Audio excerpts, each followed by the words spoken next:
Okay.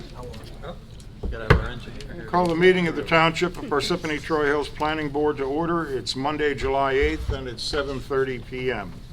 Adequate notice of this meeting has been given, and it's being conducted in accordance with NJSA 10:4-6 at sec of the New Jersey Open Public Meeting Act. Ask you to please rise for the Pledge of Allegiance. I pledge allegiance to the flag of the United States of America and to the republic for which it stands, one nation, under God, indivisible, with liberty and justice for all. Seated. Okay, I open the meeting to the general public for anything that's not on the agenda for this evening.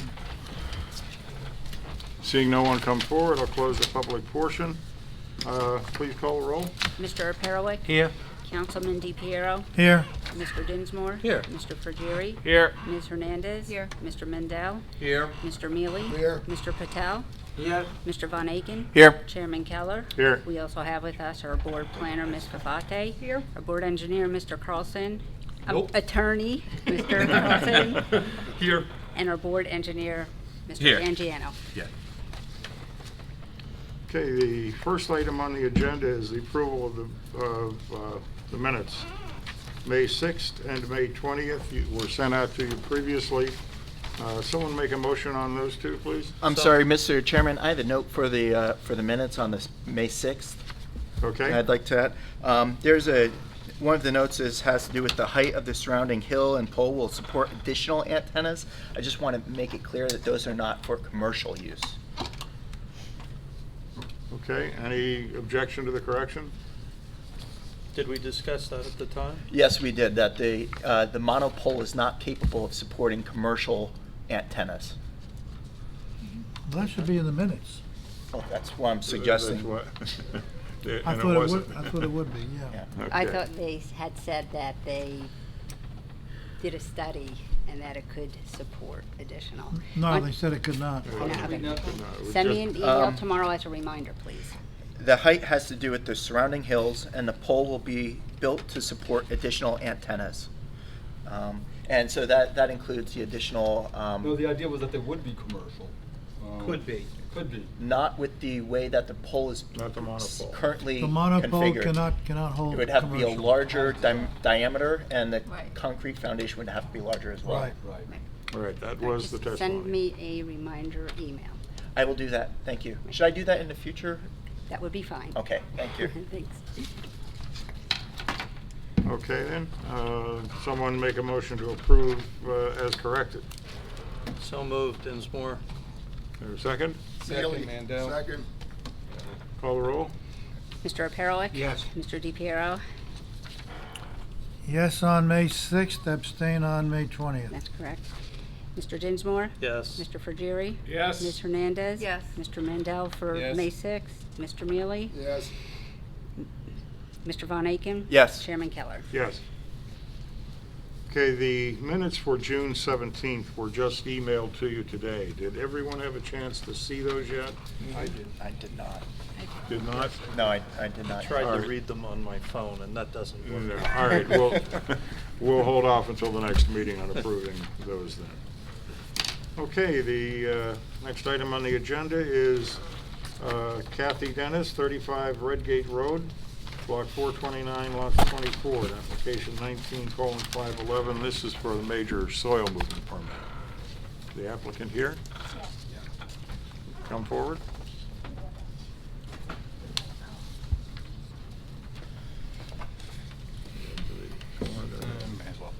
I'm gonna swear you if you don't mind, if you'd raise your right hand. Do you swear the information you're about to give is the truth, the whole truth, and nothing but the truth? I do. Would you state your name for the record, please? Kathleen A. Dennis Torrey. Thank you. Okay, Could you grab the microphone and just hold it closer? Oh, sure. You just can just take it move right it out, closer yeah. to you. I got it. Okay. There you go. There? I can see.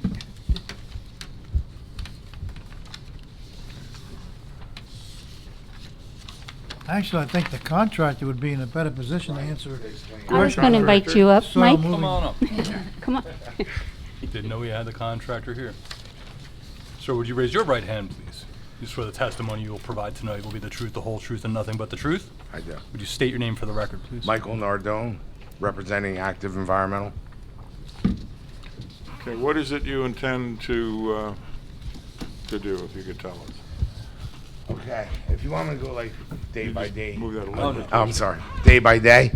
So we have 3 days of installing structural support, which would be many piles, engineered plans.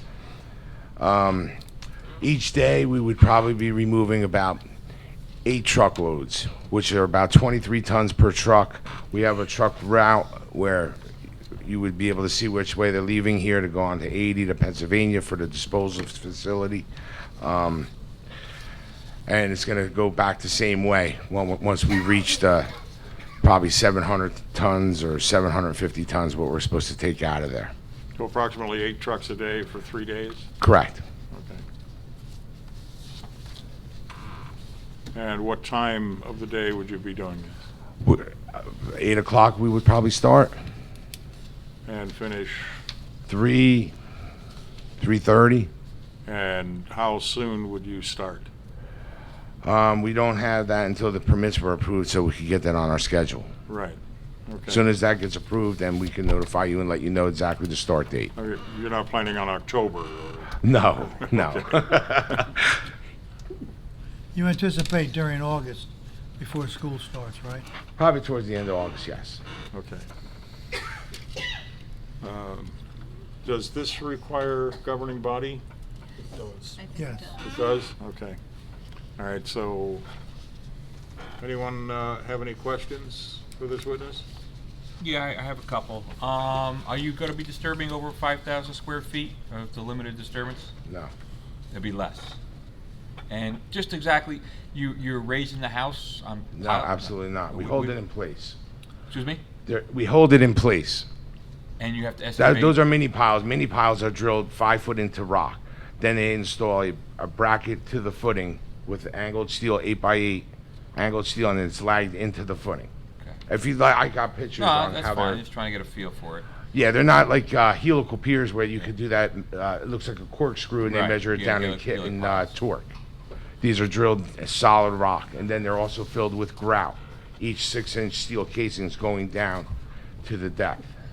And your limit of disturbances, because if you're over 5,000 square feet of Right. disturbance for the total site, Right. including, any earthwork, any Yeah, I've been equipment through it. on there, you got to get it county soil and erosion sediment control. Gotcha. Permit. Hmm? That was it. What location is the contaminated soil being sent to? It's going to Pennsylvania to. I can get you that information. Just want to make sure it's an approved location. Oh, absolutely. We have to have approved manifests and everything. Everything is documented to the T with that. Absolutely.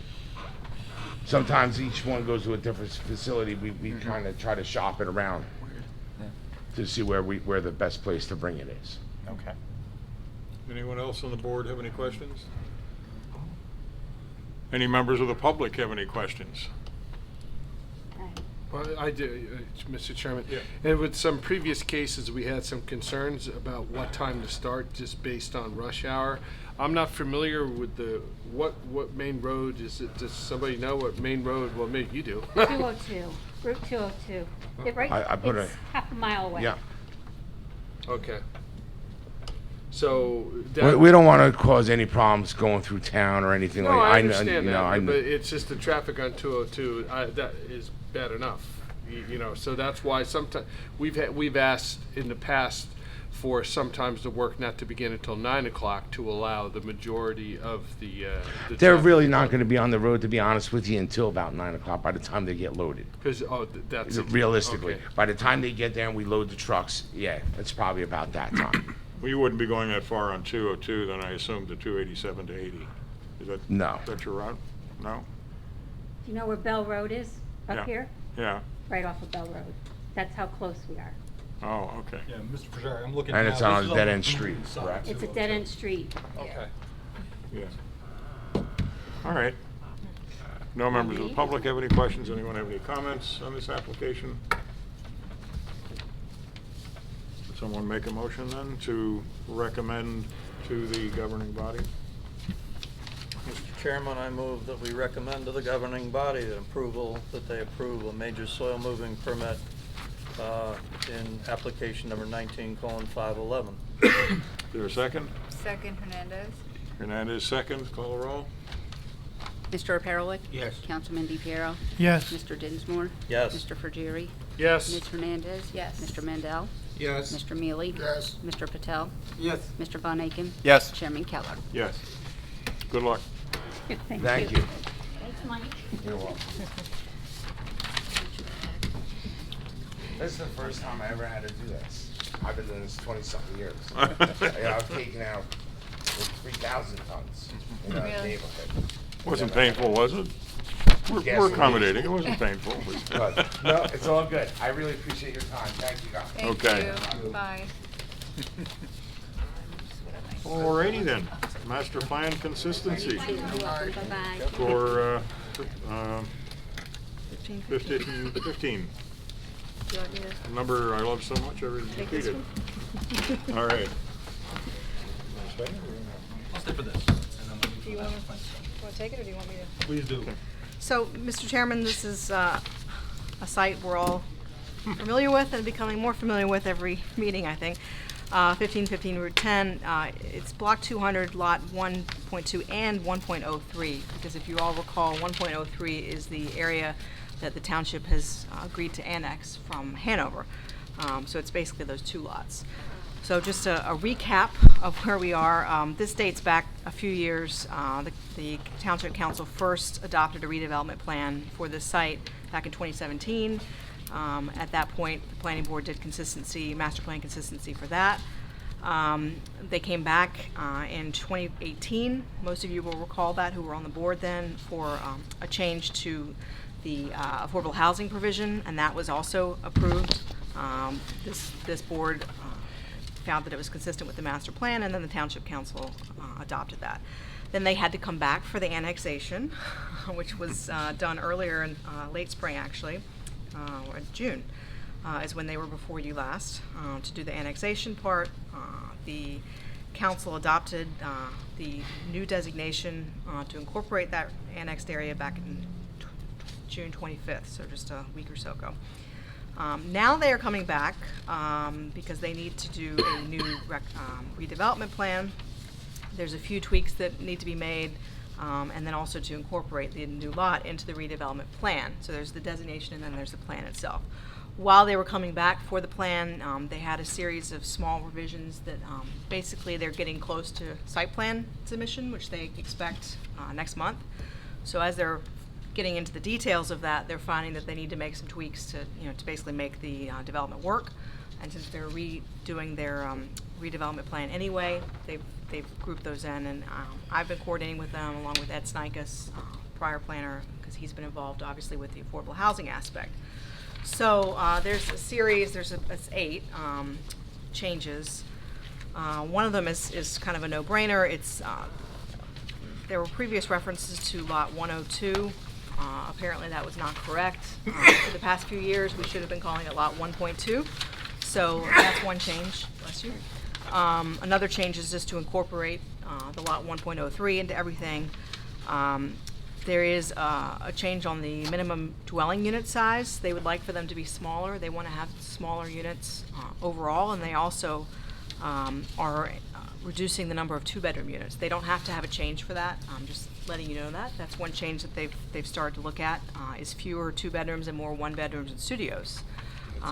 We want that, right? That's, Yeah. I think that's a good thing. Let's do It is. And there is no corresponding increase to the number of units. That's another change that they are seeking here, is to cap the number at 441, which is as consistent with what's been described. But now there's an actual number to it, which I think is also a good thing. They're still compliant with ordinance as far as minimum size. Well, this supersedes the ordinance. I didn't the see redevelopment the plan. size in your note. It's because I was trying to keep the memo short, but I will just so you know, and we have extra copies. So it's for studios, it would be 450 square feet. For 1 bedroom. Standard hotel size. For 1 bedroom, 650, 2 bedrooms, 850, and 3 bedrooms would be 950. Those sound just- substantially smaller. Yeah, they're small units. Their target audience is millennials and empty Bookends. nesters. Exactly. So they feel that that works for the market. People who don't spend much time in there. Will that affect, on number 3, you're talking about the parking requirements. Will that affect how many parking spaces they'll need by them decreasing the size of the The apartments? size will not affect it. It's the number of units and then the bedroom mix that affects it. So Number 3, though, the parking, that seems. Number concerned 3 says commercial one and space not- per 250 square feet. of commercial non-residential space. So Okay. that, actually, I'm glad that was the next thing on the list. That is a pure correction. It should have been 250 all along, and at some point in the, years of these plans, it got, I think it was 200. So this is just a pure correction of what it was always intended to be. The other parking provisions, there's one that allows them to do a graduated schedule based on the unit type rather than just a flat space per unit. We think, Ed and I think that's better planning practice in general, and so we agree with that plan. There's another change to recognize the ITE parking ratios for their shared parking study. That was probably an oversight that wasn't included. That's one of the industry best practice standards. So that's another one that Ed and I thought was good. Number 6 is a tweak to the setback to the adjacent. It should read block 200 lot 1.0, I believe. That's the Delta Dental property. And basically what that is you'd have to look at it on a map, but the Delta Dental property kind of jogs behind this one. It's to the side, but it's also behind. And so when they started looking at actually designing it, they realized because of that part that goes behind this property, they wouldn't meet the setbacks that were previously, part of the redevelopment plan. There's no change to where the buildings actually are proposed. It's just they realized that it wasn't going to work for them. So that roadway that goes between the Delta and 1515, the property line just doesn't follow the road straight back. Right, Delta it's like owns- it's a little dog ear kind of behind this property. They meet it on the side, they just don't meet it at the back. And there's nothing there in the back, but it's just, it's treed, the I property think. line, yeah. So, fairly small change, but they realized it was gonna be something that they weren't gonna meet, and we said, well, you're changing your plan anyway, why don't you fix this? That way you don't have to seek a waiver or variance before you even get to the planning board. So we threw that in the bucket, basically. And number 7 is they were looking at some of their bulk standards when they were looking at coverage in particular, and they realized that because of providing some internal public rights of way and access, that was going to put them over. The roads were basically going to count against them. And so we worked with them, and they asked if those could be excluded from some of those bulk standards. And I think that's it. It basically, like I said, there's no change to the number of units. There's no change to the actual buildings that they're proposing, of where they're located. It's just things that they've kind of uncovered as they've gotten more into the detail. If they're reducing the size, are they expanding the commercial area, or? That is one change that I believe they're coming in with when they come into site plan. Okay. The last time we spoke about this, I believe they are actually including some office as well. And I think that would fill in the, space that they're gaining Are they by talking about shrinking the professional units. offices like doctors and accountants, or are they talking about They offices were- like the IRS, or? No, I think that they were looking at like co-working, actually. I don't know what their tenant is, but it's a small scale office. It's not, it's You not mean, a so one of corporate those user. rentable places where somebody could go in and work with a bunch of other people, and there'd be a secretary and phones or something like that? And they- Yeah, like WeWork, basically. Okay. Which could be nice because it could serve some of the people who live there as well. What kind of control should we be taking over what kind of office space they're putting in? Do we have any? Wouldn't we consider that when they have the Site plan? site plan? Do we have any That's the right time control? for that question, not Yes. now. Yes. Have we had something like that before? Not In town? that I remember have us actually seeing. I don't know, is there a WeWork type of place in Parsippany? There's think you one have a on couple. Edwards Road, Okay, just that'd be south of 46. yeah. Okay, but I think mean, I have no Councilman's correct. objection, I have no objection to it, I'm just. No, no, Yeah. but I'm curious, can we limit what they do with commercial retail space, you know, as far as offices? Can we say you can't have it? We've done that by parking.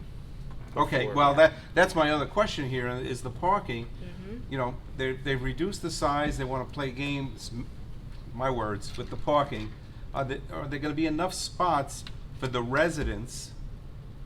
You know, the people they're looking to attract, very likely, it could be two-car families. That's right, especially in that I- building. I think that's actually unlikely, given the bedroom mix, that you're gonna have two-car. Small 1 and 2.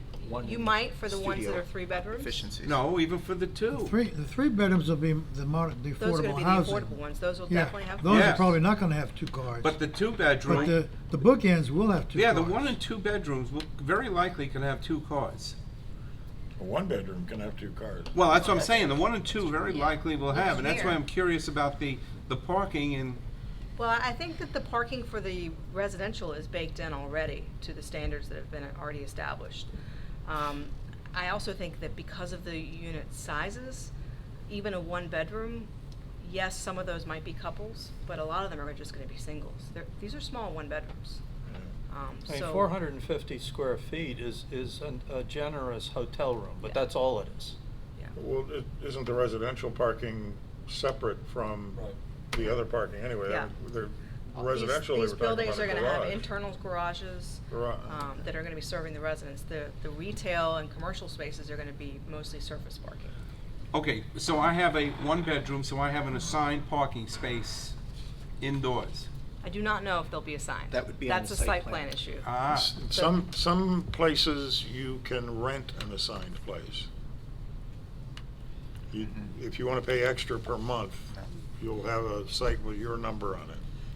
Otherwise, it's first come, first served. first come, first Well, served. Steve, what you're pointing out correctly also, though, is 450 square feet comes in conveniently below the 250 square feet, 650 below the 750. I'm sorry, However, the they've 250 also square discussed- feet is for non-residential space.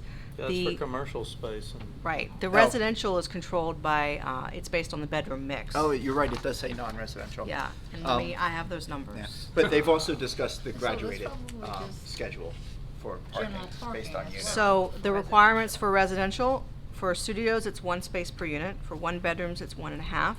Okay, 2 so bedrooms, that's how it's they take 2, the 2. and 3 is 2.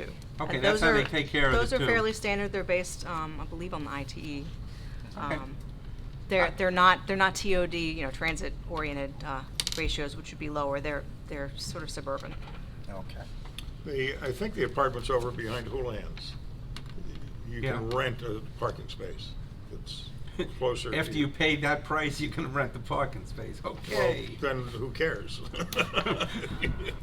Pretty soon you're talking real money, but See, not yet. I always wanted to build a garage in New York City, I figured that'd be a way to get rich. You'd be retired. But I think you'll be seeing them probably in September. They'll actually be coming for site plan. Oh. They offered to come tonight. I said, I really don't think you need to because we're gonna be seeing plenty of you. And these are all, fairly minor, changes to the redevelopment Okay. plan. It doesn't preclude your ability to look at these issues in site plan. Susan, item 5, the shared parking. Mm-hmm. Any insight on how they plan on incorporating that? We've just been talking about rates, 1, 1.5, 2 for residential, and 250 for commercial. The shared parking, to me, would be they were going to, double up. Right. They have not provided that level of detail, and I think that's something that we're gonna have to look at in site plan. We find, I don't know if you agree, Andrew, that a lot of times it's better not to assign the spaces because then they can be more efficiently used. Well, that goes back To- to the to truly if share. it's garage parking or Right, surface but I don't parking, know, whether they've allocated those, yet. Do we They have a definitely are limit? interested in shared parking. Is there a limit on how much shared parking or percentage they can reduce the parking by under a shared parking scheme? There is not a limit. It's left open and flexible, I think, to the planning board. Okay. It says shared Planning board parking. discretion. Shared parking approach shall be permitted where feasible as determined by the approving agency, All right. which is this That's- board. That's the board's clarify, discretion shared then. is general? I would want some flexibility. Shared is when you have uses that have different peaks at different Okay. times of the Yeah. day. Oh, okay. Well, that leads to the question, and I'm surprised I don't know this. Is there a bus route to New York on Route 10 there? Very No. minimal currently. I believe there is one, but it doesn't run anywhere near like 46. Okay, No, I I'm think just it's- saying, it's I mean, not- I yeah, mean, it's not I'm not Lakeland. familiar I with think it's any. I think Lakeland does run one down there. Lakeland doesn't run on No? I've never seen any bus coming down 10 unless they had to reroute. No, For some I reason. believe the line is on 202, and I think it goes south on 202. I don't think it goes to New York. No. I don't It's know more of a any- Morris County bus. I don't know any, That's a Jersey Transit, I think. Yeah. I don't know any New York City bus that goes. That may be something that the developers may want to contact Lakeland. absolutely. But then if they're successful, then that means that the cars are gonna be there all day. So shared parking becomes more problematic. Exactly. But that's Well- less cars on the road. But, no, I agree, it's a wonderful thing. I'm just saying that if your garage doesn't meet your needs, even if it meets the standards, because people are leaving their cars in the garage instead of driving them to work, Right. then shared parking is less capable of being utilized for your demand. Yeah, because one of our issues now is if it's for New York, we have very minimum park and ride facilities, and those are overloaded as is, so that Yep.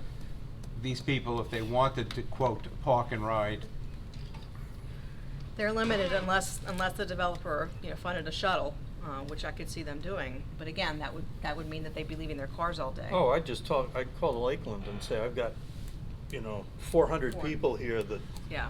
yeah, can you Create a come, stop. come down Yeah. 202, hit 10, and go back up 287 to 80? yeah, exactly. They'd have to work that drop off on the return So trip. You don't want people crossing. Come down to Yeah, exactly. They'll be good with that, yeah. So those are the changes. In terms of master plan consistency, which is your role, it's really not any different than the prior determinations that you found. We found that these changes are consistent with both the general objectives because they don't change the overall permitted land uses, density, visual environment, etc. There's also two specific goals that are relevant here. One is in regard to variety of housing types. This is the same as it has been previously determined. It's really facilitating a mixed-use environment, a different variety of housing or different market. And then the other goal that's applicable is regarding the viability of the office campuses, and this again promotes a mixed-use environment, which is a good reuse of this vacant office site. So we suggest that, bless you, we suggest that the board has enough information that they could reaffirm the prior determinations of consistency and the endorsement of the redevelopment plan. Well, as Mr. DiPiero said, when the application finally comes before us, that's the time to look at what type of office. Yep, Mhm. yep, and For have sure. have a better understanding of who the tenant is and what that means in terms of traffic Right. and parking. Well, and for those of you that haven't dealt with this before, there are different requirements for a dentist or a doctor versus Just a regular office. just a regular office, paperwork pushing kind of thing, because you've got people coming and going. Mani-pedi office. You also have differences in the types of materials they'll store in the actual offices as well. Okay. Does anyone have any further questions on these updates that Susan just went over? Okay. Any member of the public?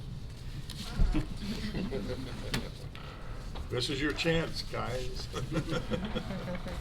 Yeah. Okay. Can you take off? Yeah, take your motion. Okay. We need a motion on this to, Yes, need a to motion accept? to, Recommend to the council. to deem the redevelopment plan consistent with Parsippany's master. What he said. Someone want to move that? I move that. Sounds Mr. good. Dinsmore moves it. Is there a second? Mandel? Mandel? Call the roll. Mr. O'Perelik? Yes. Councilman DiPiero? Yes. Mr. Dinsmore? Yes. Mr. Pergeri? Yes. Ms. Hernandez? Yes. Mr. Mendel? Yes. Mr. Mealy? Yes. Mr. Patel? Yes. Mr. Von Aiken? Yes. Chairman Keller? Yes. Okay. Chairman, I'm going to excuse myself. Okay.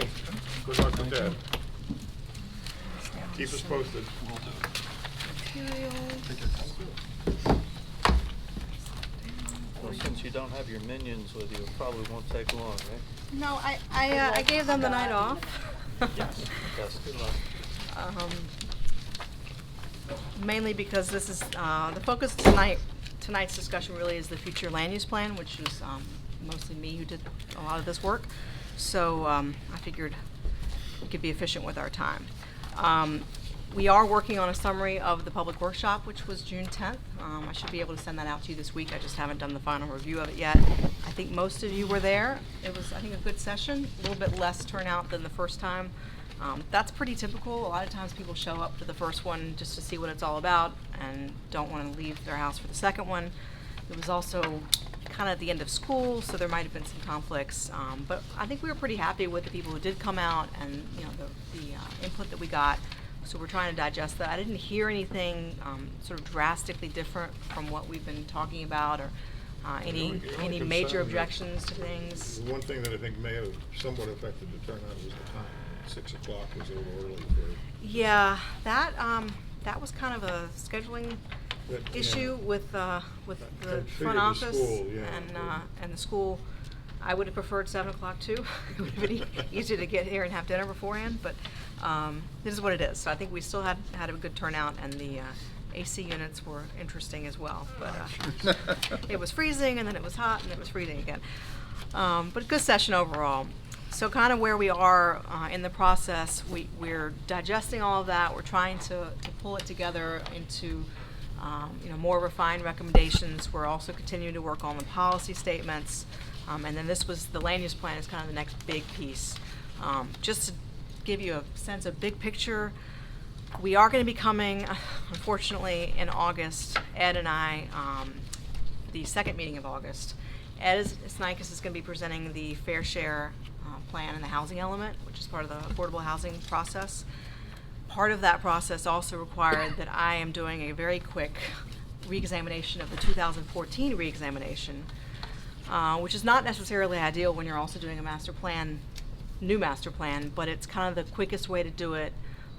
We have 120 days to finish all the affordable housing stuff. The court order, provides for that.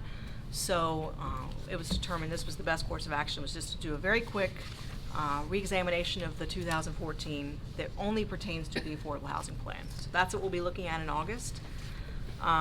Anything that's not affordable housing, I'm holding off to the actual master plan, so it's kind of these two concurrent efforts. Not totally ideal, but it kind of is what it is, that we can finish up the affordable housing stuff and then finish up with the plan as well.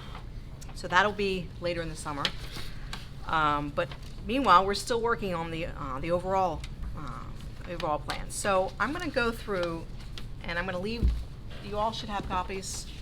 Let me know if you don't, of this packet, so you can take time to look at it later, review the specifics of it. But I would suggest that you look at the fold-out maps as I'm talking. Those are going to be good for reference. Okay. Because that was really, I spent a fair amount of time with the map, and then I wrote to it, so that's going to be a good point of reference for you. But just the overall land use plan, there's a narrative piece to it, which is what I'm going to go through, and then there's the visual map piece to it. And the map is meant to be a visual guide for future land use for the next 10 years. It's meant to set the stage for any zoning changes or other regulatory changes that the plan is going to recommend, but it doesn't replace the zoning map. So the zoning map still is the regulatory map. It's what has to be complied with. Hopefully, the Township Council will adopt zoning that implements some of these recommendations. But if they don't, the zoning map is what governs. So the land use map is not parcel specific. If that were the case, it would look a lot less clean, and we were trying to make it look pretty clean.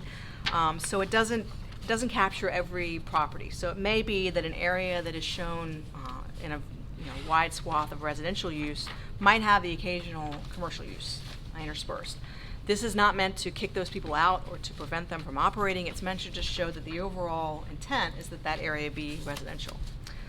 So that's kind of the ground rules of this. And I'm going to kind of just go through it, the general categories. So first of all, residential.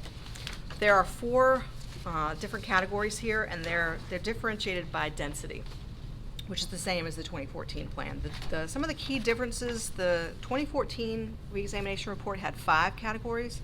It had a rural low-density category, which corresponds to the RR district and is really only found in the far west, southwestern corner, over there, sort of near Central Park, Morris County.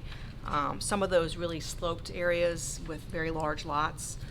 We merged those into one category, a general low-density residential category, simply because it wasn't that big of a land area. We felt that whether you can get 1 unit per 2 acres or 1 unit per acre, it's still low density, and a lot of the issues are the same. It's preserving environmental features that you have on the sites. It's preserving the low scale. So whether it's over on Mountain Way or whether it's in Troy Hills, the issues are fairly similar. It's really about preserving the low density. So the density here ranges from 1.5 units per acre to 1 unit per 2 acres. So it's all fairly low. It's all detached housing, detached single-family housing. These are the RR, R1, and R2 zones, portions of the R2 zones. Now, the 2014 plan also did not include the R2 zone in here. That is, it's about 1 unit per 2/3 of an acre. The 2014 plan combined that with another category. We felt that whether it's 1 unit per acre or 1 unit per 2/3 of an acre, those are pretty close, and that they had more in common with each other than higher density. So we merged those two together. So on the map, that is your light yellow that you see. The next category up. Now I'm sorry. The main recommendation here, we're not doing any rezonings in terms of significant changes here. The main recommendation is consistent with 2014.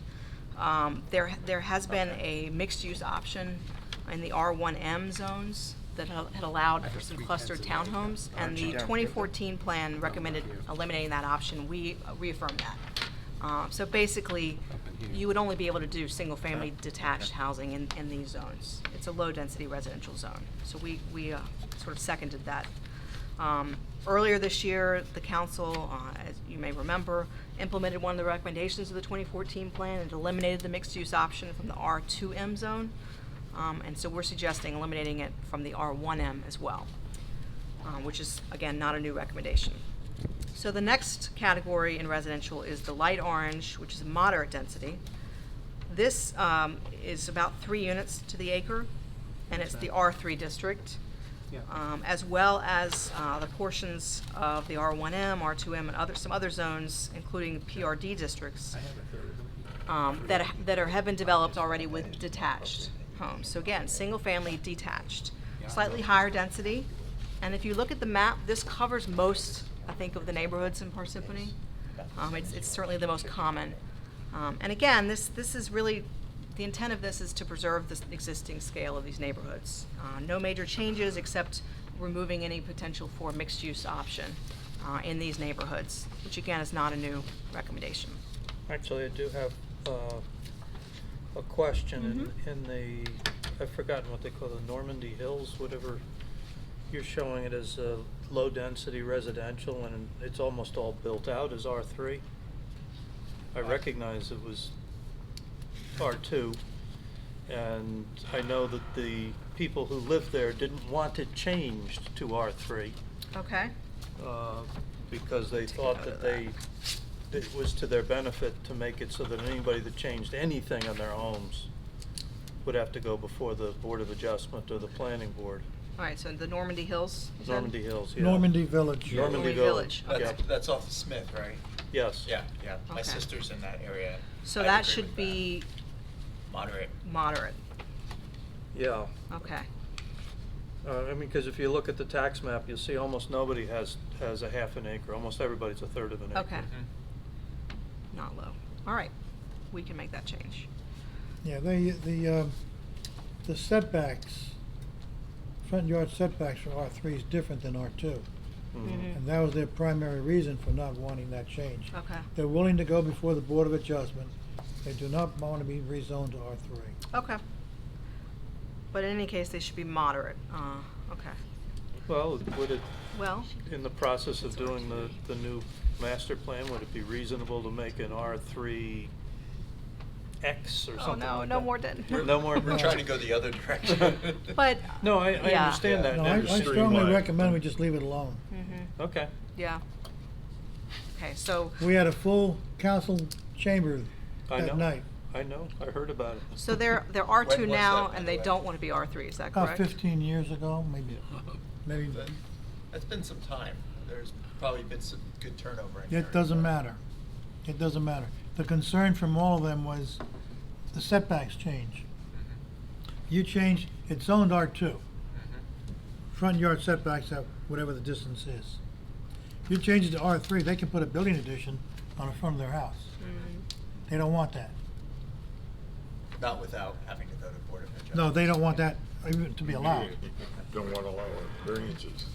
Well, if they're So- R2, then, well, we'll look at it. Yeah. Yeah. But then, okay.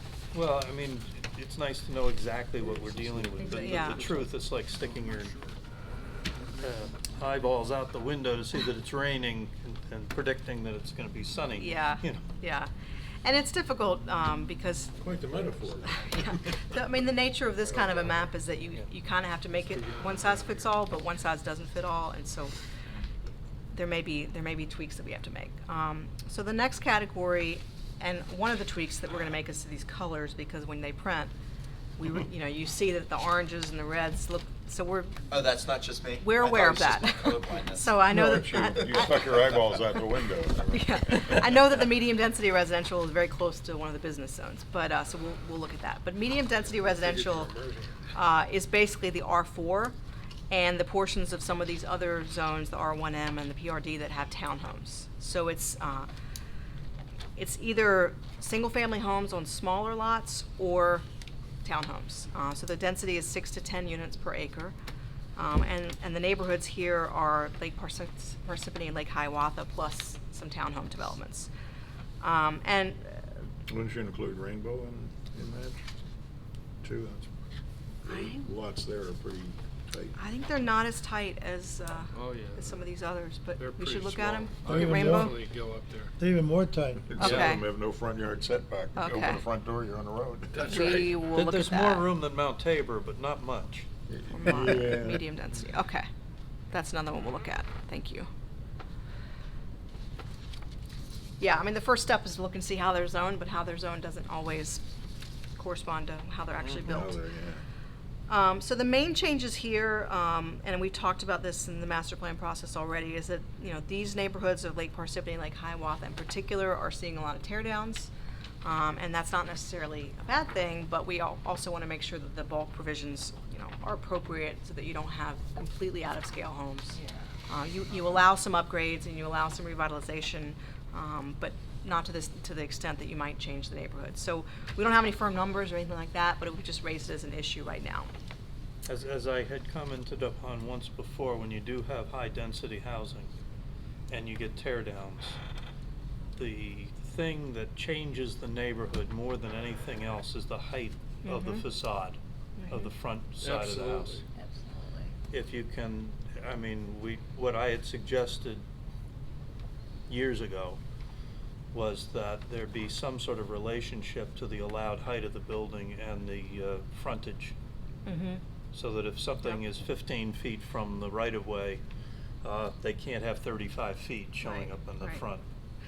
35 feet is a standard that historically was never built to, and now it is. Yes. And the visual impact of that is jarring. So some communities have sort of taken it down a little bit, maybe 30 or 32, something like that, just a little bit, so that it's not quite as high as what you're seeing. Ed could probably point you to the draft With a roof. that we created at the time. It was, I think it started at 28 feet if you were within 15 feet So of it was the. graduated based on. Yeah. Yeah. And you could Okay. go back up to 35 feet if you were at least 25 feet back or something like that. I've forgotten what the numbers were. Well, it's a combination of, I agree with you on the height issue, but the number of variances that some of these tear downs are getting on side yard, rear yard, front yard, it's Doesn't If you matter. come before the board, oh yeah, well, Yep. go ahead. Send firemen and tell them you can't put up a ladder between the buildings when they're that close. That's why every fire department in town had to buy an aerial. Yeah. Yeah, That and the truss roof construction, you can't put a firefighter on the roof anymore. Because those truss roof pre-built things collapse. All it is a metal plate holding the different pieces of wood together. Which is, you know, fine construction, it holds up, but if there's a fire, you can't stand on it. Well, should that become- I hate to keep harping on this, but the building right around the corner from me, its rear yard abuts my side yard. 9 variances on that house. right. That's insane. Front yard, coverage, side yards, rear yards, accessory structure, 6 inches from the property line. On the side and rear of the accessory shed. 6 inches. I walked with with family actually yesterday through Lake Parsippany. They're from out of town, and they were just marveling at how some of these higher, taller things they're shoehorned in there, and they were asking me questions that, you know, they're like, how the basic questions that someone would ask: how the hell does this get in here? And it's I don't think it helps. I don't know the home values of the people who are maintaining their bi-levels or whatever the homes are right next to them. All of a sudden, you're like in a miniature. Well, the house I'm talking about, on one side is a ranch, on the other side's a bi-level. I know exactly. We walked by it. We were look. I know exactly. And it makes those existing homes look so out of place. because Absolutely. Even though they were there first. Yeah. So, you know, so the height of the facade is important, also just the way you measure building height. I think I've talked about this before. You know, the way you define it currently is it's the finished grade. So you can build up the property and then measure from there. And I don't know how much that may happen, but on lots where you have some change in grade, you could do that, and then you have an even taller house. Right. So we think it's worth kind of closing that loophole and making the height measured from the pre-construction We grade. had extensive discussion Existing. on this, building on a steep slope. Where is the measurement taken from? Right, right. And I don't think we resolved that issue entirely. Right. Are there engineering considerations for those measurements, or is it always just a question of how to get the thing as tall as you want it? Well, I defer to the Engineer. engineer, but I mean, you can Well, engineer some almost towns anything. have the measured from the existing grade, like an average grade of where the building's going to be. You take that prior to you have that existing, and that's the barometer. That's the datum that you're shooting for. Some are proposed, but it varies, and you want to control to some degree. You want to give them some latitude, but you do want to control it somewhat. You don't want them. Particularly, we don't have that many flood zone areas, but you find that, like in Fairfield, they'll raise the grade to get the house above the flood elevation. The rest of the houses are within the flood elevation. The house is sticking up way above everybody else. Not to So mention the sometimes street. they measure them also from the existing curb or from the road elevation, some relative elevation from the road to keep some uniformity. Well, Yeah, part of I that like too is that idea. the number of Yeah. stories. You can walk in the front door at grade level, Yeah. but around the back of the house is a full height walkout basement. Right, and there's a recommendation still from the 2014 plan that hasn't been implemented about tweaking the definition of basement to kind of get at that, and so we're carrying that forward too. So there are ways you can get at this, and a lot of it also was with design. No, I always thought that one of the ways to get at that would be to say, in no instance It's probably the most relevant. would any wall be more than 35 feet.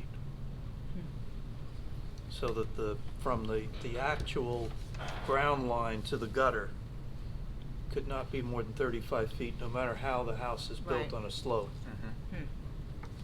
So just, We'll look at that too. it's, yeah, I'd forgotten, these are all things we talked about in the 2014 report. Yeah, I mean, there's not a whole lot new necessarily in the world of planning and zoning. Everything old is new again. Yeah, I mean, Exactly. at least not within 5 years. Okay. So the final residential category is the high density, the multifamily zone, and that's in brown. And this basically just accepts what's here.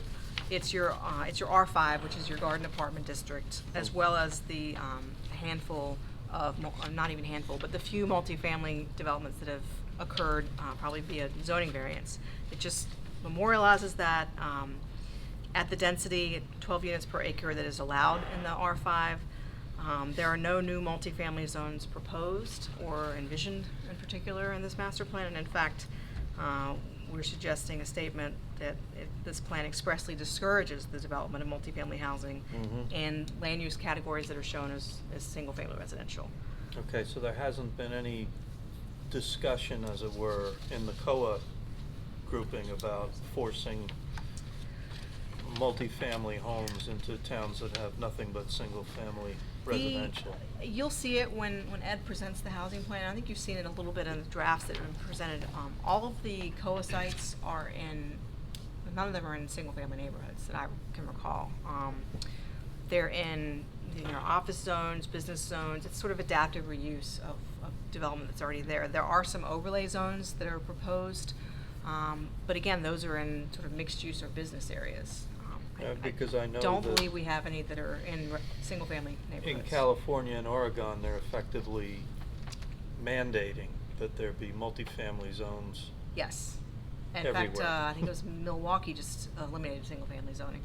A lot of buzz in the planning community, but no one at the moment is suggesting that in the suburbs of New Jersey. It's just not appropriate right now. Yeah. Banning I understand single-family. that, but sometimes political things start Yeah. rolling Yeah. that are hard to stop. How do you ban single family? Well, you just don't allow it in the zoning code. Doesn't mean that you have to force them Right. to redevelop, but. In that line, where does 1515 fit into this? So 1515 is discussed in the redevelopment section. Okay. Which we'll get to in a bit.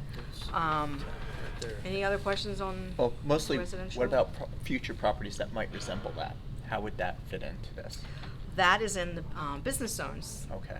When we talk about the corporate office, professional office designation, that's an area where it may be appropriate to introduce some multifamily.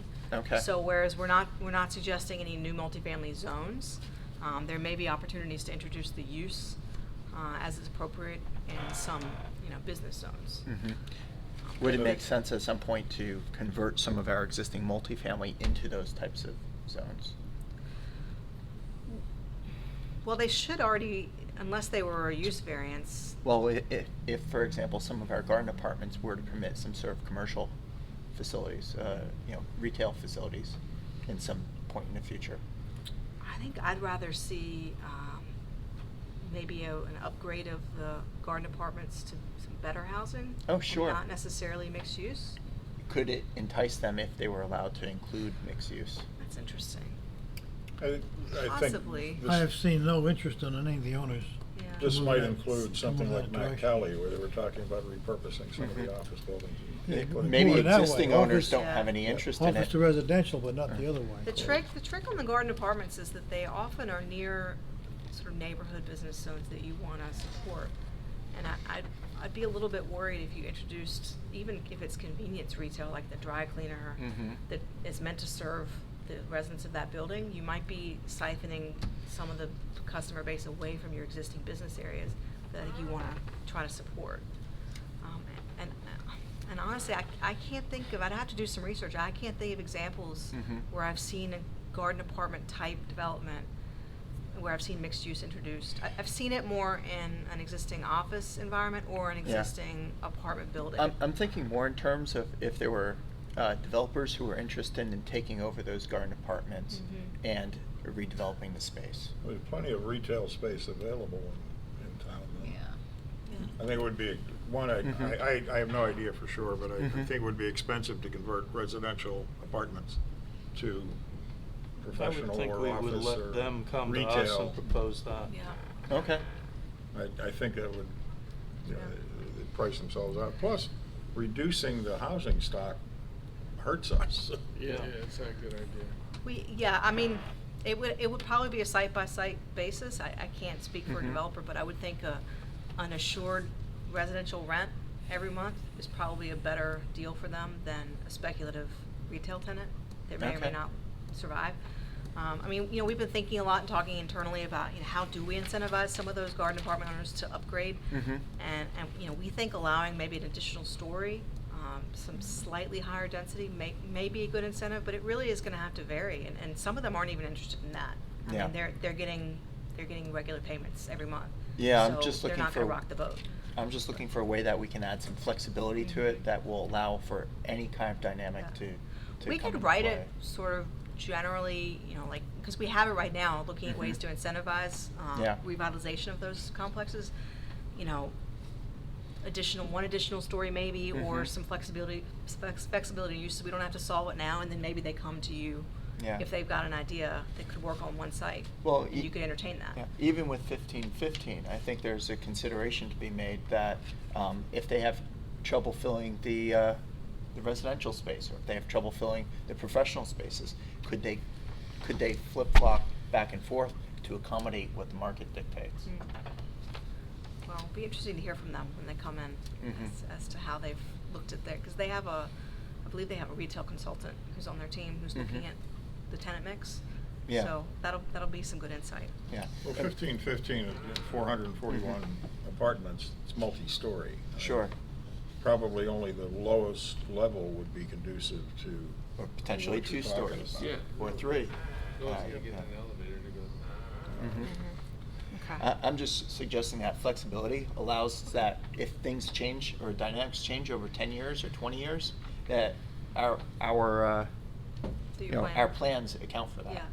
Yeah. Like I said, we could write it so it's vague enough that it gives you that opening, but it doesn't bind you to all of a sudden you have to allow retail in all of your The garden master departments. plan gets reviewed every 5 years anyway. 10. Or sooner. We were Well, doing you can always do it We sooner. were You doing it have to every, do it within we were 10. doing it every 5 Yeah, review. it used to be required every 6, but then the state changed it to 10. But you're free to do it as often as you want. And sometimes it makes sense to do that. Now, looking at this, at what I believe is the Kmart tract, that's called regional commercial. Now, that's gonna become housing. That fits, because of COA, it fits into that. So that's one piece that we're not done with yet, and you'll see there's a placeholder for it as to how we're showing the affordable sites. Those will be shown on this plan as they kind of overlay you know, Okay. and supersede the uses. Have So See, I was actually even able to figure it out. yeah. Right now it's regional commercial, but it'll be shown as an affordable housing site as well. Okay. And we'll go through the different sites and summarize those. Have you been considering what to do with Lanadex? Lanadex is mentioned in here as well. Yep. I heard it was done. Well, the People have been asking area me about need it. study is done and it'll be on this agenda on the second July meeting. Okay. You'll be having a public hearing on it next meeting. So you'll be getting copies of the study. Just moving on to the business districts, there are, like the residential, there are 4 categories of this. They are not differentiated by density, they're more differentiated by level of intensity, which mostly pertains to whether they're more pedestrian or local oriented, or whether they're regional or car focused. So the first first category is the Lake Hiawatha Business District. This also was a standalone designation in the 2014 plan. We got some blowback a little bit at the public workshop from one person in particular who I think objected to it being called the downtown of Parsippany. They were from the other side of town. Yeah, and I stand a little firm on that because it is a different area than anywhere else in Parsippany. It's the only area that it's the sort of the largest concentration, first of all, of a small scale kind of mixed use environment. It's the only business area in Parsippany that has any significant public parking. It's the only business area that has pretty continuous sidewalks. Now, they could be in better shape, but they are there. So it is kind of its own animal. Whether it's going to be the downtown for everyone in Parsippany is clearly not the case. I mean, if you live on the other side of town, you're more likely to go to Denville. We're not probably going to change that, but this is basically just recognizing that this is a distinct area. It kind of belongs in its own category. There are recommendations here that can be replicated elsewhere. And you'll see that. I'm not going to go through in great detail, but in some of the other business zones, we're recommending the same types of approaches. More pedestrian-oriented development type, better sidewalks, better amenities for the walkers and the cyclers to make them more attractive and more usable by the neighborhood. But right now, this is kind of the only area that you can, park on the street and drive to from elsewhere in the town. So the main change here, aside from really just incentivizing some cleanup, some better walkability, it is potentially allowing up to 3 stories of height where you have non-commercial uses on the upper floors. So we would not want to get in a situation where we could allow 2 floors of commercial and then 1 story at the top of residential. It would be ground floor retail or services with upper floor residential. That's not going to work in all areas of Lake Hiawatha. Some of these lots are very small. It might require some consolidation, but we think that might incentivize some of that mixed-use type development. We've run into that with previous applications. Where do we park? Exactly, and a lot of them are very shallow lots as well. I think Denville does that on Broadway in Denville, that the second story of most of that retail, not all of them, is residential. Yep. So that's Lake Hiawatha, and then we've also noted that a portion of this area, which will be shown in a later draft, is designated as an overlay under the Housing and Fair Share Plan. So the next category is neighborhood commercial, and it's a little bit hard to see on the map, but it's only in 2 small areas. They're both in Lake Parsippany. One is along Kingston Road, and then the other is at the intersection of Halsey and Ludlow. And these are not dissimilar from Lake Hiawatha in some ways. They're just a much smaller scale. So they're going to serve people from really the surrounding neighborhood most likely. Some people may be able to walk to these areas, and we hope more people can if you improve some of those conditions. These should not be any higher than 2 stories. We would not recommend increasing height, but a lot of the same approaches could be taken here, really enhancing the environment. There may be some single-family homes mixed into these areas too, and that's okay. They're really meant to be very small scale. I think the zoning board approved small townhouse development where the general store is now. They did, and I think that is off the table for now. I think the owner is not pursuing that alternative. I don't know what their plan is. And 2, Parsippany Road, where Green Hill Shopping Center is. Yep. That could be, with the traffic on. That is the Parsippany next Road. level up, and the next category. Oh, okay.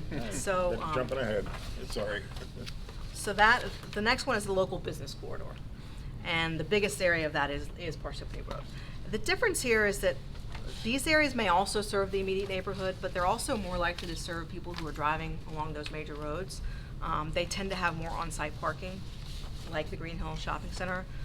So we want them to be more walkable to pedestrians and accessible to cyclists as well, but we also know that they need to still be accessible to drivers. And so again, you can use a lot of the same approaches in terms of design and amenities, but they're still going to be accessible by car, and we have to recognize that. So it's kind of the next level up, but a lot of them are very similar issues. Where else they are? So it's Parsippany Road. It's also that little area almost in Boonton where the Reservoir Tavern is. There's a couple little businesses there. There's a small node on Littleton Road. Tabor Road? And Tabor Road as well. Okay. So then the next and last level is the regional commercial. And this is really looking at your highways. Now, the 2014 plan made some distinctions between areas on Route 10 and areas on 46, and I think the main thrust of that was they didn't want 10 to become a bunch of strip malls like 46 is. But our feeling is we should be discouraging that everywhere. You should also discourage it on 46. So when you look at the actual uses that are on 10, the retail type uses, and 46, the uses are not that similar, it's the design. And so what we were suggesting is this is really one category you're talking about when trying to improve the access, the number of curb cuts, the vast parking lots. It's the same kind of approach, and it's a highway-oriented type of development. So that's why we combine those, and these are a lot of your really large lot zones. And one reason also for combining some of these categories is to kind of set the stage for maybe streamlining some of your commercial zoning. You have so many zones that when you really look at them and they're not that different from each other, we think that there's a lot of streamlining that can occur. But so that's your regional commercial. For instance, of Route 10 though, from west, from 287 up to 202, That's all Matt Cali for the most part. There's a little bit on either side of 202, you know, with the Zen Burger and Barnes and Noble. Right. There's a little bit right at the Tabor Road, You would- 53 intersection. Yeah, you've got to get up that far. And then when you go to the western end of 10, there's some of those strip mall Strip kind mall, of right. developments there. It's hard to distinguish between Denville and Parsippany. Yes, And they all yes. went into each other. And So Morris the Plains. next category is your sort of large scale, light industrial and commercial. And so that is your big office campuses and then your traditional light industrial zones. Again, the 2014 plan had some distinctions here. We just didn't see that they were that distinguishable from each other. So we combined into one big commercial or corporate office and manufacturing category, and that is in your pink that you'll see. And it's along the highways. It's the Matt Cali campus, it's a little bit of Route 10, all along 287 and Jefferson. That's Jefferson Smith Road a little bit, and then the Whole Morris Corporate Center campus, and then the Waterview area, the office aspects of those. So this is meant to be, you know, your large-scale campus offices, your ancillary uses like hotels, other professional offices, and this, John, is where we talk about introducing new types of uses. So if you're going to be looking at new multifamily development, this may be an opportunity to introduce some of that mixed use. Other types of uses that may be appropriate to help revitalize those areas, more hotels, fitness. It could be standalone fitness. Right now it has to be within the building. Assisted living, daycare, you know, range of uses that could help. Entertainment could also be one. You know, we don't mean movie theaters by that. We mean other types of entertainment uses. So really just trying to capture the potential for revitalizing those areas. Another thing we talk about in this category is improving bicycle and pedestrian connectivity, both within these campus areas and also between them. And a lot of the users, the owners of these properties are interested in those types of things, as we've seen. The other category in this sort of larger category is light industrial, and you can see that on the map. It's dark purple. It's really only in two areas. There's the sort of Edwards Road, New Road area, and then there's a little corner up around Fanny Road. This either corresponds to where the light industrial zoning is already in place, or whether it may be a specialized economic development zone, but it's actually industrial when you look at it. It's your traditional, you know, auto body, self-storage, repair, contractors, warehouse, that type of development. And here, there's not really any major changes. The only one really is the extent to which residential is allowed in this category. And right now there are, particularly over by Edwards Road, there are some single-family homes interspersed here. And you know, our recommendation is that in the long run, that this should be an industrial area, that residential isn't really appropriate, right next to, you know, heavier industrial areas. And this is a case where you have your dual zoning right now, where you have wet there too, isn't it? a lot of it's very wet. You have properties that are zoned both industrial and R3, and I think that was done to basically allow the residential to continue. But the way it's played out in at least a couple instances is you have both uses on the same lot, which is really not appropriate to have a single-family home sharing space with a contractor yard. So that would be our main recommendation here, is to basically don't allow residential. The places that are there would be pre-existing non-conforming, but in the long term, we expect them to generally go away. How do you fix that, though? The people that are currently living there, when they say, okay, I'm tired of living here, I'm retiring to Delaware. They could sell their property, and the buyer could continue the residential use if that's what they like, or if another buyer wants to convert it to industrial, they're free to do that as well. As long as the use continues, it's pre-existing non-conforming. So there's nothing that, you know, basically kicks those people out. They're allowed to Are you continue. including the area up in Fox Hill and that as well? That, you know, it's interesting that 2014 mentioned that as industrial, but it actually on the map designated it as corporate manufacturing, like that type of category. That was going to be my question, So actually. that's an open question. If you guys think it should be light industrial, right now we have it as the pink, the corporate Well, office manufacturing. Yeah, and I wanted to understand the difference between manufacturing versus light industrial. Because well, having been in those industries for a while, I understand the difference between a corporate and a manufacturing. I also understand a lot of businesses like to combine into a single building for those purposes. Yeah. The manufacturing where it's more in a corporate setting is, you may not be able to tell from the outside that there's any manufacturing going on. It's often mixed with office. It tends to be cleaner. You see it in pharmaceuticals especially. I was going to Around ask here. that question. This Yeah. vitamin company just, Right. It may go hand in hand with research also, whereas light but they're industrial. going to manufacture yeah. their pills. Yeah. So that's light industrial? But it's in the corporate office / manufacturing Yeah. category. It's Yeah. it's typical. The Yeah. light industrial tends to be, for lack of a better word, dirtier. You know, it's more visible from the outside. There may be outdoor storage. There may be more truck traffic. Yeah. It's the sort of what we think of when we think of industrial. Whereas the manufacturing could be modern and occurring all within the walls, and you're not even aware of it. Yeah. Well, what do we call UPS on Jefferson Road? That is, I think it's in the corporate category. That's big. Talk about truck traffic. That would be This warehouse. is and- why I'd yeah. like you all to spend a little bit of time with the map, because Yeah. because I just also struggle with this distinction. Yeah. What Fox Hill is. You know, Yeah, my for concern example. in mixing corporate with manufacturing is only the type of materials which might be stored on the facility or on the Right. property itself. It's been several years ago, but one of those buildings up there, we had an application was approved. They were converting a part of a big warehouse to corporate office. Yeah. And just to include pollution as well in the regard to the manufacturing location. Yeah, yeah. And that's another recommendation on the industrial is also performance standards, you know, so you're controlling or maybe not even allowing some types of outdoor storage so that it's a more attractive aesthetic environment. Also recognizing that a lot of that area is wet. So the next category is easier. It's the public nonprofit. And this essentially, there's two colors here. The blue are municipal facilities, houses of worship, schools, other nonprofit uses. And again, it's use, not ownership. So for example, we know that there's a lot of group homes in Parsippany. Those are shown in the residential category. So even though they're owned by a nonprofit, the use is residential. We're not going to distinguish on that. But basically, this just recognizes what's here now.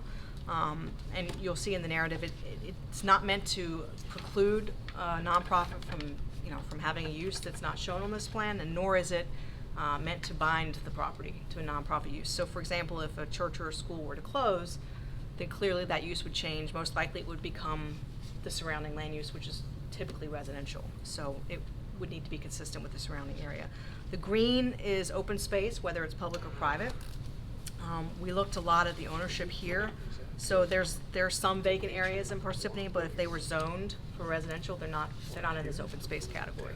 It's really if it's got some kind of protection sure it is. on it, whether it's a designated park or whether it's just publicly owned. South Tabor, that should be under the power lines, so. So, yeah, also the blue includes utilities. So is that what that is all the way down towards the bottom of South Beverly? Yeah. Okay. Yeah, I think that's a JCP&L site. Oh, goody. There. Yeah. What's Now, the- now this plan doesn't capture easements either. That Okay, would be what's impossible. the little blue on Parsippany Road, just north of the library? Parsippany Road? You mean the school board? There's no library on Parsippany. Here, it's a Little League Yeah, field. it's a school board. On Parsippany, there's a school board building, and then the Elks is the other The one. Elks? Oh, Okay. Yeah. Hey, okay. Now, I can vouch for most of these blue ones, because I did look at what all they were. No, okay, that's Yeah. correct. So basically, this just holds things, in place. They don't pay taxes, I guess, the Elks. Exactly. They're a charitable organization or nonprofit. So the next category, and this is where we get into some of the questions that I think that you all were asking, is sort of specialized areas. This is where we have Mount Tabor, and there was a woman at the workshop who really didn't like this recommendation, but it's not any different than 2014. It's to look at creating a zone for Mount Tabor. It would not be a historic district. I'll make that distinction clear. It would be a zoning district that basically recognizes that they don't comply at all, most of these homes with any the possible current plan. zoning, and it'd be tricky to create a zone, but you could do it, that tries to sort of recognize their setbacks, recognize the uniqueness of a lot of those homes, and allows them to, you know, to make some modest changes without having to get a variance every time you do that. Interesting question. Why would that not be a nonprofit that's owned by the Camp Meeting Association? All that land in Tabor. All of it? Well, that used to be a religious organization. Some Still Methodist. is. Yeah. So that's why they're nonprofit. Yep. The land is owned by, is rented or leased to the owner of the house. The residents, Yeah. yeah. So therefore, I'm assuming the owner of the homes pay taxes to Parsippany. Yes, they do.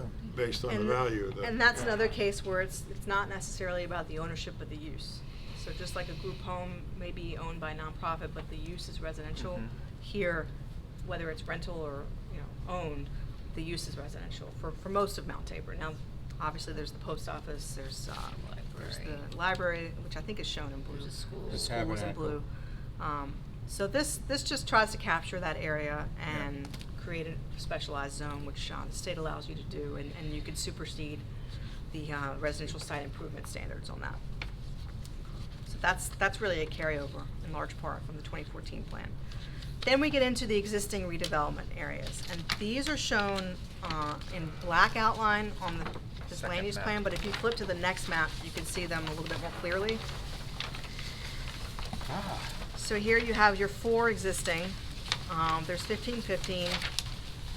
There's Morris Corporate Center, about half of which is the UPS, and then the other half is currently vacant, but it is one of the affordable housing sites. Then there are 2 different sites on Edwards Road, which, as I understand it, it's all wet over there, and so there had been an earlier development proposal which did not proceed because it's almost entirely within a wetland. It's only wet when it rains. Right. Also, I think it's also in a floodplain.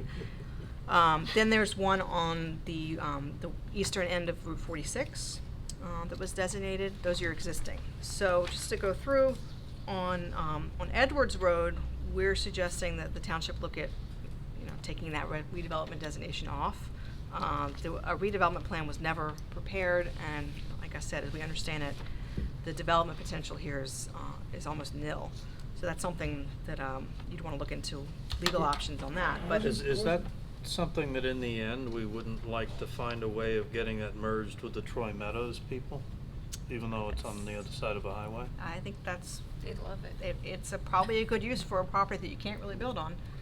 Wasn't- But it's wasn't privately there- owned, is the thing. So. Wasn't that designated because of some townhomes they were talking about down there at Yes. one time? Yes. They were planning on the townhomes right around the port where it's, I guess that's south of portion of Edwards Road. Yeah. And the other block, which is on the northeast portion of Edwards Road, that was supposed to be a detention basin to control flooding in that area, and that was supposed to solve the flooding on New Road, which occurs every time we get heavy rains. The same entity owns both properties, so I think they Well, were that part of was- that redevelopment. And that's why we Yeah. agreed to let them build their units down there on the south portion, because we wanted that detention basin to be built. And I think, as I understand it, Councilman, you have better knowledge of history than I do, but I think that the state intervened in some way or essentially wouldn't give them the permits to develop. Well, the state's concern and the Army Corps of Engineers' concern is that water has to go someplace. So rather than flood New Road, we were gonna direct it to go someplace into a huge detention basin. So that the water displacement was supposed to, the calculations were gonna be done where the water displacement would be the same. Right. But then we could raise New Road by a foot or 2 and have a tunnel underneath that flows that water into the detention basin. In any case, It never happened. nothing's happened Never so happened. far. You could also just keep the status quo, but if you were, that would be one thing to look at, is whether a redevelopment plan is needed here or is appropriate. Similarly, up on Cherry Hill, which is the Morris Corporate You know, Center. just to not let go of that one thought, if the developer is not going to move in that direction, maybe the township should think about acquiring that piece that was gonna be the detention basin and actually make it a detention basin. Or green What- infrastructure. Um, The That would newer, accomplish the same Yeah. purpose, yeah. Yeah, as long as the water flow is the same, that was the state's and the Army Corps' problem. The same amount of water has to go someplace. yeah. So that detention basin, then we could raise New Road. The reason we couldn't raise New Road is we would change the water flow. Yeah. But if the water can flow into this, and the township owned this and made it a detention basin, water could flow under New Road into here, and we could raise New Road by a foot or two, so it wouldn't flood every time. Mike, isn't that a county road though? New road? New Road? I think it is, isn't it? Well, it doesn't matter. I mean, Well, we're it would thinking be about. their cost, wouldn't it? To raise it? I'm sure We they could would discuss that probably with the prefer county the later. township pay for it. Should. Yeah, but I think the township, if you add up, every time we have heavy rain, how many policemen we have down there, how many firemen, how many support services down there blocking the road and redirecting traffic. I mean, so if we spend the money to fix the road, so be it. It's a one-time expense. Now, that property is almost worthless to the current owner. That's right. However, if the current owner knows the township might want to buy it, He'll he'll put a- probably jack the Then price the up. value So- goes up real So we have to fast. think about how to word it in the master Yeah. plan. Well, Eminent domain. Either way, I think it's clear that we're not looking for the property to be redeveloped, so. Right. Now, Yeah. I mean, they would have to put in piles and build that thing up. Yeah, like I said, you can engineer anything, but whether you should. They were not even, the owner was not even gonna try to do something with that portion. That was gonna be a detention basin. Even he was not gonna try to build Yeah, that. but the other one is also pretty wet. Yeah, So, we've okay, that's. Gotten a little sidetracked here. Yeah. No, but it's a good point on the infrastructure potential there. Up on the Mars Corporate Center, half of this was done as UPS, that's been built, and then the other half is going to be in the affordable housing plan. I don't think a redevelopment plan was ever done for the area. It just UPS sort of happened. So this is another case where the township may consider taking out that redevelopment designation because it's sort of proceeding in another fashion. It's all spoken for, pretty much? Basically, yeah, Okay. between UPS and then the future housing. Where, housing on Morris Corporate? Yeah, it's one of the affordable housing sites, Yeah. a small multifamily building on Cherry Hill. On Route 46, this is one that was designated, and there's been some development activity that's occurred, not all of it, but there's been some upgrades. And the recommendation here is that you actually might think about expanding it a little bit, basically to the east, to the border, the township border. That would include the land which is currently a hot dog / adult Oh, you don't want to lose the entertainment. adult or the hot dog use. stand. Perhaps that might be appropriate. And then on the Isn't other that side, where you want hot dogs and adults? That's where you go for lunch. The border? on the other side, there's one or two properties that could also use some upgrading. Basically, Yes. up to the Paul Miller site, and Paul Miller's done some upgrades recently. So there's potential to. Well, maybe Paul Miller continue. wants to put another dealership in that whole. So it's something that we think the township should probably study. You'd have to do a study of an area needs study. I don't know how that building stays open. I never see any cars in there. I think that's the intent of the customers. I can't speak for that. The hot dog stand does a good business. Come on. Well, yeah, that's true. Maybe they do online They business. park in I the don't know. Bentley dealership and walk back. And that's why all of the Bentleys are parked in Arlington these days. There you go. The last existing redevelopment area is Stanberry.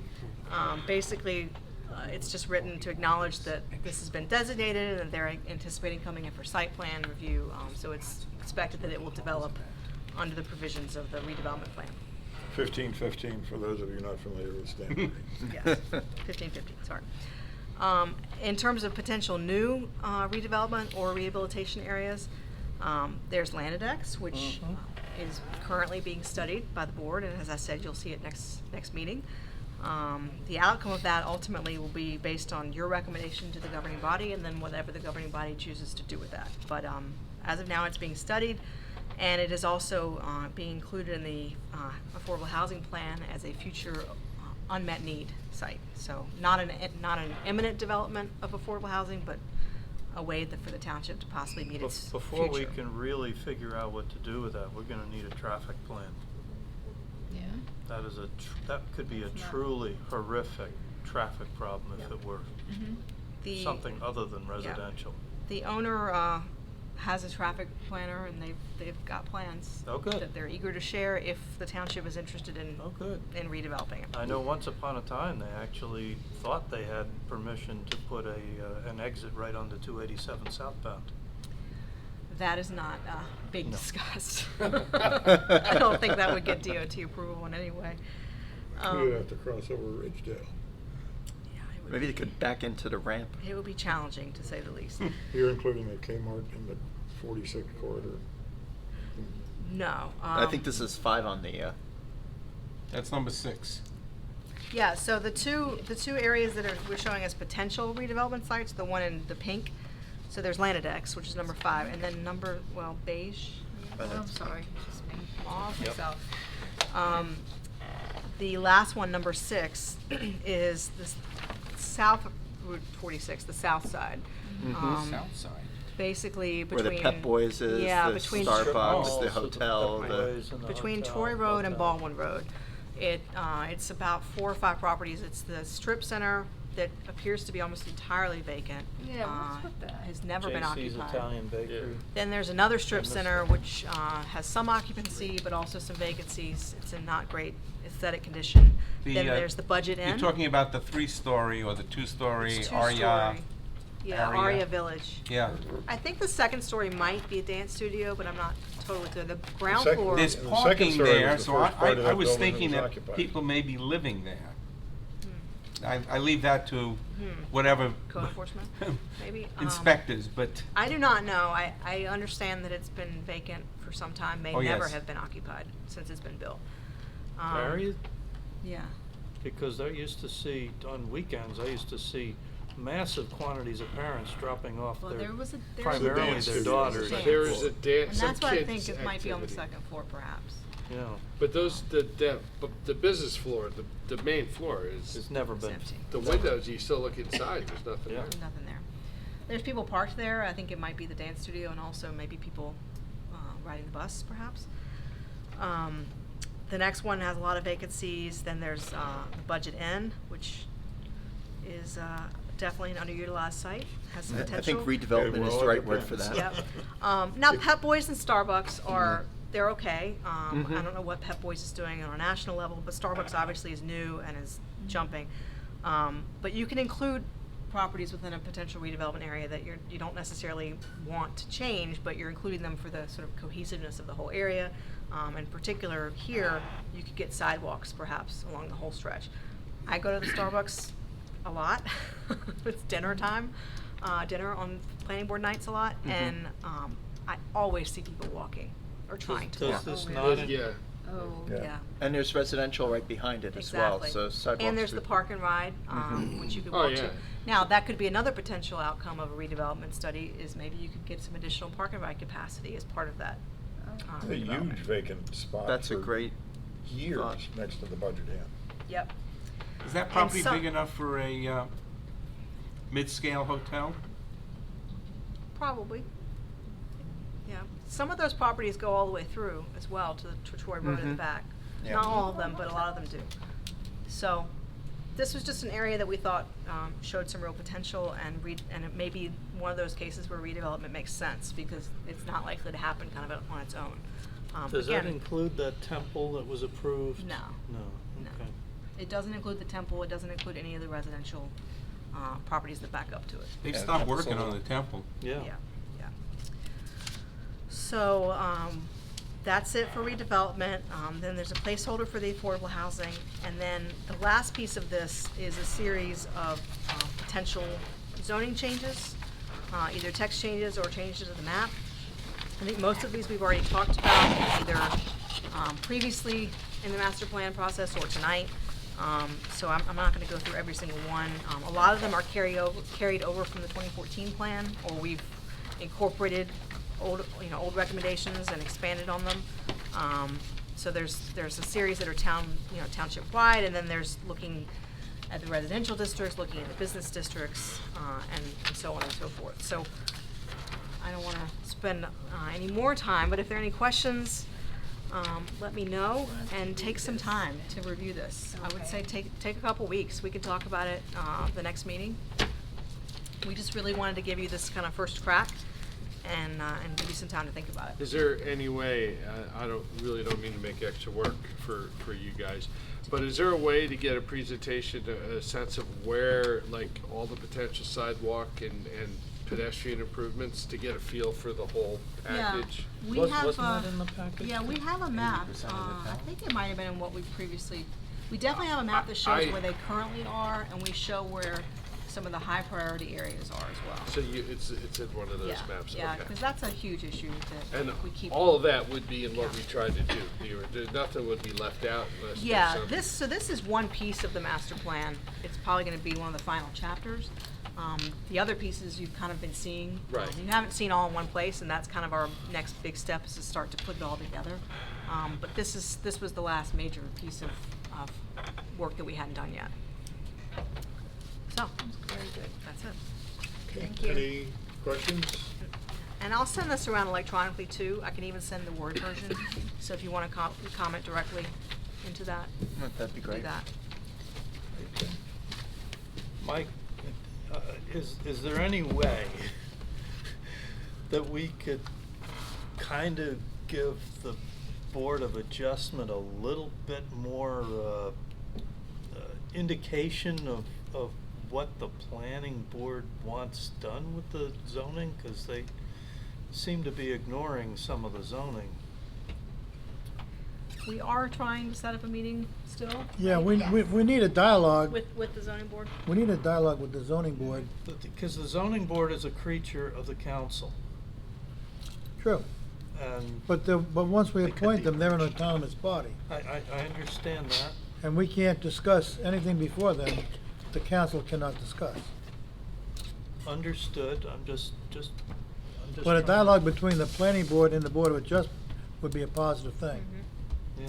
I mean, they're obviously gonna see the finished master plan, but I think it would help if they had an understanding of the intent as we Yeah, the proceeded direction through that we're, this thing. the direction that we're going in, Yeah. they need to understand that, so they keep granting variances that conflict with what we're trying. I know some of them were at the public workshop, and they've expressed an eagerness, I will say, to meet with us. Yes. And to be Because- involved in the process, as they should be. And so, we've been trying to set something up, a special meeting this summer. Once we had some dates, I was gonna invite, if anybody You're wanted gonna to come. do it before Labor Day. Yeah, we should. So we should follow up on that.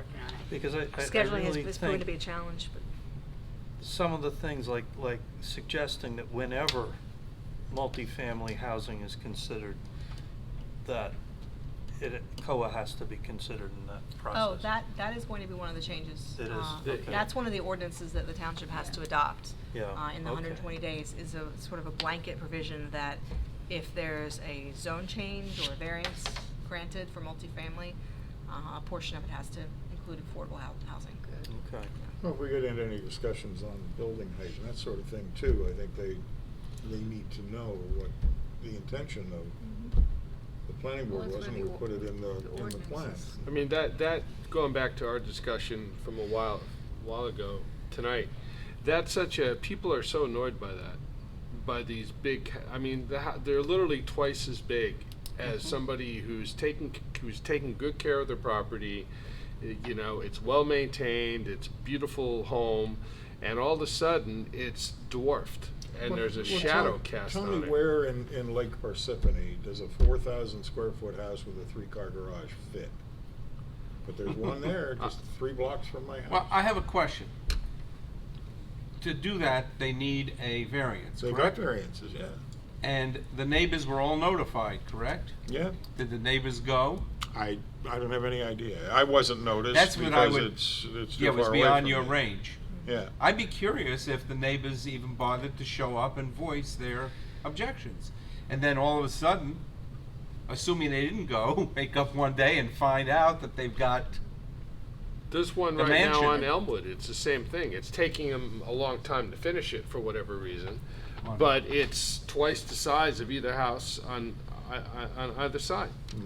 I spent 19 years on the Board of Adjustment, and whenever we had a home that was bigger than it had, than what was being replaced, we always had neighbors show up. There was never a case where a large home that was developed in an old spot, that the neighbors wouldn't come out. Quite often they were in favor of it, mind you, because quite often the old house deserved to die. Oh, okay. But it was very common to have the people within 200 feet of the new home show up, and sometimes en masse. Even if the neighbors don't show up, though, I think there's a certain degree of responsibility that's placed on the members of the zoning board to keep some consistency. Well, I think in the high-density areas especially, that there should be greater indication to them what the zoning really means in terms of height and proximity to the road and proximity to other homes. And maybe we should be throwing in some reasons why that the fire department would find this dangerous if you have that kind of thing. Right. I mean, just the cost, right? I can't imagine. I'm sure for each firehouse to get this additional piece of equipment that you mentioned. I mean, why? Because all of a sudden there's a house that's twice as tall as everything around it, and they can't get in between it's crazy. Oh, assuming I was going to put a ground ladder up to one of these 35-foot tall things. Yeah. I couldn't do it on either side of the house if they're adhering to the current ordinance setbacks. It only gives me 12 feet to foot that ladder. Doesn't give me enough of an angle. Is that something that should be included in the master plan, saying that part of good planning is... Good luck getting the fire Well, chiefs to well, it's the testify. basic justification of Don't zoning, show it's up public either. health and safety and Right, welfare. but it's throwing that in as a fact, saying that a house that is built so that a ground ladder cannot be put up to where the fire is unacceptable. It's good. We've got to protect our volunteer firemen. And that's where I think that. And the homes on either side, let Yes. alone the big one that is potentially on fire. And that's where I think that conversation with the zoning board, as you're pointing out, a lot of the things that they look for when they're making considerations, if we can have that conversation, maybe we can make sure that the language is clear to them through that joint meeting or Nora, including I have a question. Has the zoning board sent us a report of any substance other than numbers in any period of time in your experience? Not since I've been working with this board. They are putting together a presentation for the council. However, it's being worked on right now about why they approve the variances they do. Is this something that, if they're gonna put that in front of the council, shouldn't some of the planning board show up for that discussion? Do you know when they're planning on doing that? They've only begun working on it. Okay. But I'll let you know. Okay, if once, I mean. I want to be there as well. Yeah, me If, too. if, Board of approval. if they are going to actually present, I think Nickname. the Yeah. planning board Yeah. should show up Yeah. as much as we can. What can we do for them to make it easier for them to dig in and push back against potential variance requests? Because I'm sure that the homeowners or whoever's asking for the variance provides good and reasonable reasons for their variance. We need to make sure that the language in the master plan gives them some teeth to push back. And understanding our intent. Sure. When we do that, I might go a Well, little years further. years ago, we used to have, the planner would provide that kind of insight that we're talking about. It hasn't happened in recent years, where they're given the advice. You're talking about the zoning board's planner, right? Yeah, yeah. That kind of advice should come from the engineer and the planner for the zoning board. And they're not helpful enough like they used to be Tom, when you were on there. They would fill you in on some. Well, John Chadwick. He's still there, but he's not doing. And Gordon Math. Gordon's not there anymore, I I don't know, think. I know, neither. Those are the ones who were there when I last was. I'm on the it. board now with them, with the zoning board, yeah. Right. Are you? John Chadwick is still there, yeah. Yeah. Yeah. We write our letters and, it's up to the board to make our decision, but we bring up the issues and we bring up. The issues we're discussing now are brought up there? Yeah, and a lot of them are in Lake Parsippany. A lot of them are in Lake Hiawatha, and there are the ones with the large house, but the vast majority, I think, are the fence in the front yard, a side yard, because it's a small lot. A lot of them are like generators or a sidewalk or a fence or a shed, non-compliant to the. Yeah, I mean, to the- when I was there, that, 90% of the cases could be, they're relatively minor things that Yeah, did but there are not a fit large the number. zone. Yeah. But But- 10% of them were much more. Yeah, no, you're right. But the McMansions that are appearing Those are the now, ones that people see. is there any kind of That advice stands that out. either the planner or the engineer can give them that's it's not conforming to the neighborhood? Well, not conforming to the neighborhood, we cite our letter based on the statute, on the ordinance, and we say if it's conforming, how it's conforming, or how it's not conforming to the code. I don't step out of giving our professional Yeah. opinion on the code. It's up to them to make a It's the planner that determination looks if at it's the master plan. appropriate. I don't know if you We can have, do we have shared with the non-conforming to planner, the the zoning board neighborhood. planner, a lot of You the know, materials these for the are, master plan. these are Cape Cod homes, and I wanna put in a California modern. As long as it meets all of the code, even though it wouldn't fit in, I guess I'm allowed to. Well, what they're doing with the McMansions is, Oh, from that's what I something see, else. That's is- size. Is they're getting variance for setbacks and Yes. side yard setbacks and, those variances are things that should be blocked. Yes. To prevent the McMansion. Right, and I think Susan may have touched on it. I mean, we don't have anything in the ordinance now, but maybe some kind of gross bulk volumetric criteria that, yeah, okay, maybe you can get relief on the setbacks, but you can't get relief on the setbacks and the gross volume and the height Yeah. of a house, so you don't have that mass. That's why I- a lot I'm of sure there's towns have some a, tools yeah, to- floor area ratio, Yeah. but I know that's Can been that, raised before. can that fit into the Why can't master we do plan? that? The gross Yeah. square living, square Yeah. foot living area, Why- consistent with the neighborhood? You know, what Bob brought up about putting a ladder up, I mean, I think that's key.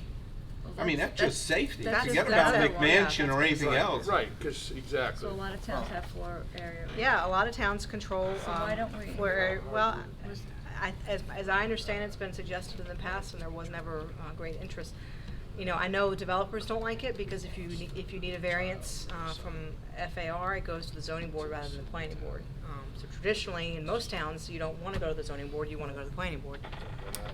That's why a lot of towns don't like FAR, but, you could certainly put it in the master plan as something to consider. It's definitely, it's definitely done in a lot of places. My town does it by the size of the lot and not the zone, which is good, because it captures undersized lots as well. So it can be a very effective tool to get it bulk.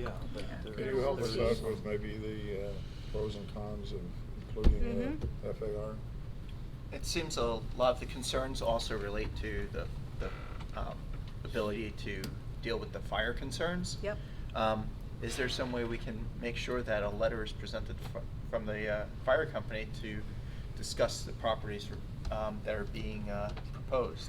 That's a question for Nora. What, do they all go to the fire districts, or what's the threshold on the zoning board?